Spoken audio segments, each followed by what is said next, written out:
I don't see exactly the rationale behind all this. You see, if the problem is that they consider the Houthis as a proxy of Iran, then why don't they talk to Iran? Problem is, of course, that the Houthis are not a proxy of Iran.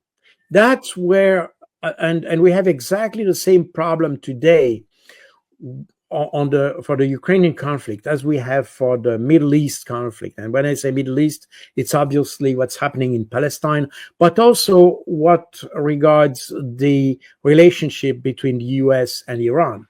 Everything is based on a narrative. And the narrative comes from the same source, basically. And it comes from Israel. And they promoted this narrative that Iran wanted to destroy Israel, they have proxies and all that. But if you analyze properly things, you will see that the Houthis, and especially their initiative to declare an embargo or blockade, you can find the name you want here, against Israel, is a policy that was decided in Yemen itself. It's not an Iranian policy. It's a Houthis or Ansar Allah policy. What the Houthis are doing, in fact, is to impose an embargo for Israel, towards Israel, by preventing shipping to go to Eilat, the port in the south of Israel. That's all. They don't. The Houthis are not shooting at any ship going through the Red Sea. They are targeting those who are heading towards Eilat. Meaning that the idea of the Houthis was to force Israel to go into a ceasefire, to implement the ceasefire. So we are not to something which is totally exotic. They don't want to change the regime in Israel. They just want Israel to comply with international law.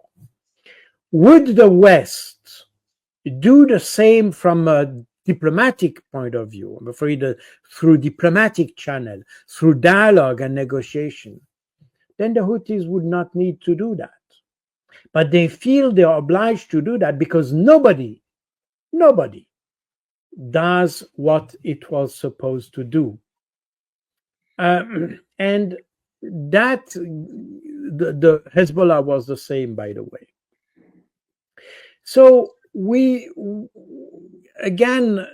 have the same kind of discourse because we like, when I say we, I would the West, but I would probably more specifically the US, they're very keen to impose embargoes, blockades for Cuba, Venezuela, and others, and they are very keen to enforce them. And when others do the same, then it's something they don't like, and that's not the way the world should work. If everybody would apply the international law, the abide by UN resolutions and all that, everything would be fine.